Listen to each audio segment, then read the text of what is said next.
Y bueno, vamos a comenzar. Vamos a escuchar a alguien que nos va a ayudar a mirar la realidad desde otra perspectiva. Y por eso invito al profesor Carlos Álvarez Teijeiro. Carlos es español y vive en Córdoba desde hace 12 años. Es doctor en Comunicación Pública por la Universidad de Navarra, España. Es profesor de Ética de la Comunicación en la Universidad Austral. Director de Civilitas Argentina, colaborador habitual de Clarín y Perfil, es editor de MDZ y autor de 6 libros. El más reciente, del pasado mes de abril, Textos clandestinos, elogios humanísticos para el siglo XXI.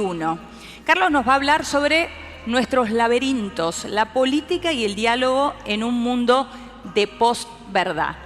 Esta charla es auspiciada por el Grupo Clarín y le damos la bienvenida con un fuerte aplauso a Carlos Álvarez Teijeiro.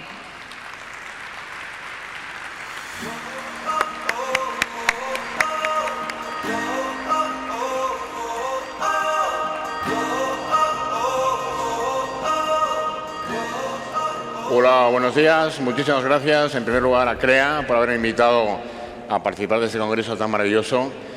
En segundo lugar, por haberme incluido en un bloque que creo que tiene un nombre, en cierto sentido, redundante: desarrollo en comunidad. No hay desarrollo si no es en comunidad. Y en tercer lugar, por haberme dado el privilegio de empezar la jornada. Es una experiencia completamente nueva para mí, que uno hable y la gente llegue. En mis clases uno habla y la gente se va. Con lo cual estoy muy reconfortado, muy reconfortado. Les han dicho que soy español. No soy español. Ayer habló Joan Melé, que tampoco es español, es catalán. Yo soy gallego. Y es muy probable que en sus cabezas ronde la idea: qué mal estamos que tenemos un gallego justamente para pensar. Justamente para pensar. En compensación, voy a presentar pocas ideas.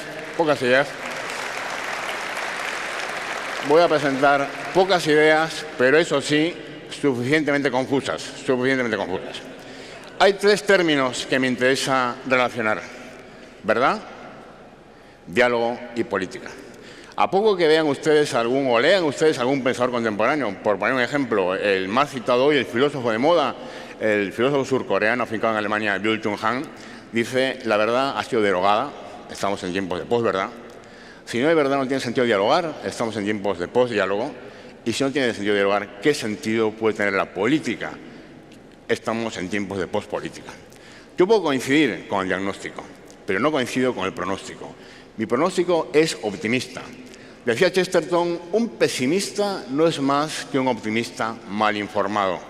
¿Cómo podemos repensar esas 3 realidades aparentemente catastróficas, fúnebres, la posverdad, el posdiálogo, la pospolítica, usando nuevas palabras?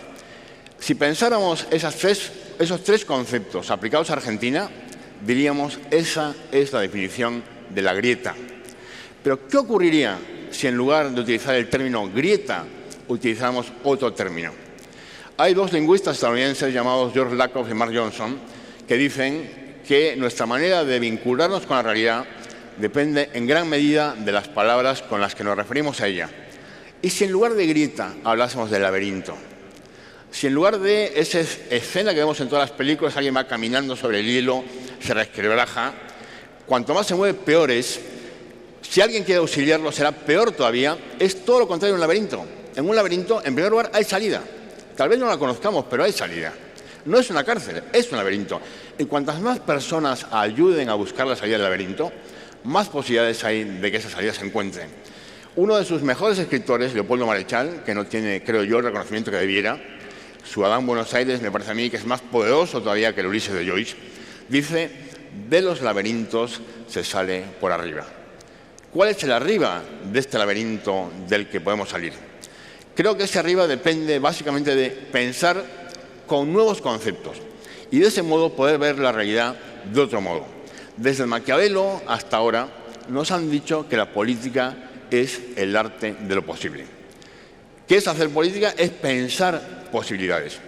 Cuando Václav Havel, ensayista, dramaturgo, fue nombrado presidente de la República Checa, el primer presidente, cuando se desmembró la Unión Soviética y los países satélites, en este caso se dividieron Checoslovaquia y la República Checa, en su discurso inaugural como presidente, dijo Václav Havel: la política es el arte de lo imposible. No de lo posible, sino de lo imposible. Hay un autor, un neurocientífico y psiquiatra francés llamado Boris Cyrulnik, quizás le suene, quizás no, pero lo que es seguro es que le suena una frase suya, una palabra suya, que ha estado muy de moda en la pandemia, que acuñó él, que es el concepto de resiliencia. La resiliencia. Sería injusto, sería imposible resumir el pensamiento de Cyrulnik en pocas palabras, pero aún así me voy a atrever en 5 palabras. Son 5 palabras que están muy vinculadas con la grieta, muy vinculadas con la posibilidad de superar estos conceptos. Dice Cyrulnik, una herida no es un destino. Una herida no es un destino. Una grieta no es un destino. Puede ser dolorosa, terrible, creemos que insalvable, perturbadora, pero no es el destino al que estamos llamados ustedes y yo, un extranjero que ha elegido vivir en este país. ¿Cómo podemos cambiar? Y voy terminando porque tengo muy poco tiempo y como buen gallego, pocas ideas. Esos 3 conceptos, posverdad, postdiálogo y postpolítica, apelan a nuestra mente. Pero ¿cómo apelan a nuestro corazón? Apelan en la forma del postdeber. Si no hay verdad, si no podemos hablar acerca de la verdad, si no podemos hacer política, no tiene sentido hacer nada. Nos quedamos inermes ante esta catástrofe, ante este naufragio en el que nos encontramos.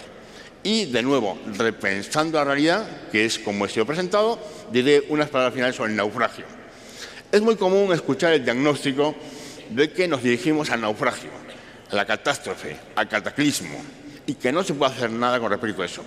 ¿Qué pasaría si pensáramos por un momento que el naufragio ha ocurrido ya? Que ya ha ocurrido el naufragio y que lo que nos queda es inventariar los despojos, cuidarlos y tratar de construir un mundo nuevo con ellos. ¿Quiénes? Obviamente nosotros. Nosotros somos muy frágiles, somos perecederos, son cosas que quizás no nos conciernen, son cosas extrañas. Y concluyo con respecto a esa impugnación con una cita del poeta Rainer Maria Rilke. Hay unas cosas que nos conciernen extrañamente, pero que aún así confían en que nosotros, los más perecederos, podamos salvarlas. Frente a esa visión decadente de la política como arte de lo posible y de que las cosas no las podemos cambiar, mi consigna final, más que una consigna, una invitación, un desafío. ¿Qué debemos hacer en este contexto? Lo que debemos hacer es pensar lo impensable y hacer lo imposible. Muchas gracias.